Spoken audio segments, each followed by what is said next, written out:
مين فيكم بيحب البانيه مع النجريسكو؟ ده احلى ميكس ممكن تعملوه مع بعض، البانيه والمكرونه النجريسكو.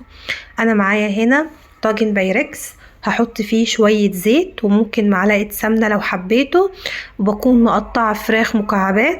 الزيت بقى يسخن معايا، انزل بالفراخ تاخد صدمه عشان انا مش عايزاها تنزل ميه.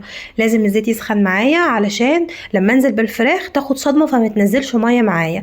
انا معايا هنا بصله، وبعد البصله انا بكون مقطعه فلفل اخضر، لو عندك فلفل الوان حطي، بيبقى حلو جدا وشكله حلو في المكرونه النجريسكو. بقلب بقى المكونات دي كلها مع بعضها تاخد تشويحه، ملح فلفل بابريكا، وبعد كده بفضل اشوح فيهم شويه لحد ما الفلفل يدبل معايا هو والبصل وياخدوا تشويحه. ولو نزلوا ميه، يعني انا بحط خضار، لو نزلت ميه او كده بتنشف معايا. وبعد كده انا دي خلطه النجريسكو معايا بتبقى جاهزه تماما. هي وممكن لو عايزه تحطي زيتون، انا ساعات بحط زيتون وساعات ما بحطش. انا بقى معايا هنا البشاميل كنت مجهزاه، طبعا احنا عاملين البشاميل قبل كده، فعشان ما اطولش الفيديو انا كنت عاملاه في المكرونه البشاميل. اللي عايز يشوف طريقه البشاميل في المكرونه البشاميل في الفيديو التاني بتاع المكرونه البشاميل. فانا هنا حطيت شويه بشاميل على الخلطه بتاعت الفراخ والمكرونه كله على بعضيه. عايزه تحطي رق مكرونه ورق فراخ وبعد كده المكرونه زي ما عملنا في المكرونه البشاميل ماشي، بس انا هنا حطيت كله مع بعضيه. شويه موتزاريلا بقى والخلطه سخنه والمكرونه سخنه، كله يتقلب في قلب بعضيه عشان تبقى المكرونة نفسها من جوه بتمط وحلوة. بعد كده بقى انا معايا هنا البشاميل اللي فاضل بحطه على وش البايركس، ومعايا شوية موتزاريلا احطهم برضو على الوش، وهو كده خلاص الطاجن جاهز معايا. بندخله بقى الفرن على الرف الاوسط ربع ساعة من تحت، 10 دقايق ربع ساعة بالكتير. اطفي واشغل الشواية من فوق، الجبنة تاخد لون، وبعد كده بطفي معايا وبتبقى جاهزة. وبتطلعيها بقى بتغرفي منها بقى سايحة، بتبقى جوسي وخطيرة. عايزة تخليها خرط بتسيبيها تبرد شوية.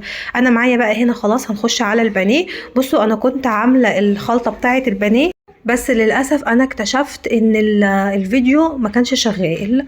فلو حابين أنا ممكن أبقى أكتب لكم المكونات في الكومنتات. تمام. انا معايا هنا بقى البانيه كنت متبلاه قبلها بليله وشايلاه في التلاجة. بصوا بقى انا هنا معايا فيجيتار على بقسماط مطحون، ممكن فيجيتار بس او بقسماط مطحون بس الميكس ده مع بعضيه حلو جدا. بصي بقى انت بتحطي القطعه كده وتتكي جامد بايدك علشان خاطر الطبقه الخارجيه دي تثبت على البانيه وما القشره دي ما تتشالش ابدا.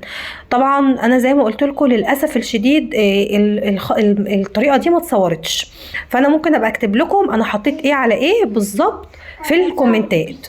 وخلاص زي ما انتم شايفين بقى بتضغطوا جامد قوي علشان خاطر القشره تفضل معايا. تمام. خلاص بقى بعد ما بنخلص كل الكميه بنشيلها شويه في التلاجة او في الفريزر تجمد بس سنه، وبعد كده بنزل بيها في الزيت طبعا يكون مغلي. بصوا بقى انا عايزه اوريكم طريقه قليها عامله ازاي. انا بحط 2، مش لازم نحط كله فوق بعضه، فانت بتحطي على قد الطاسه بتاعتك ما تاخد.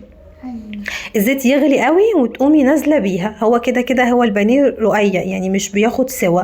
بصوا بقى انا عايزه اوريكم ما بقلبهاش على الناحيه التانية الا لما القشره بتمسك. يعني ما ينفعش اول ما تحطيها في الزيت تقومي قلبها، القشره طبعا هتقع. انت بتستني لحد ما بتمسك نفسها شويه وبتقومي قلباها على الوش التاني. بصوا بقى انا عايزه اوريكم شكلها عامل ازاي. بصوا بقى قطعة البانيه طالعة عاملة معايا ازاي، ذهبي وقشرتها متماسكة، استحالة تقع حتى لو بردت معاكي.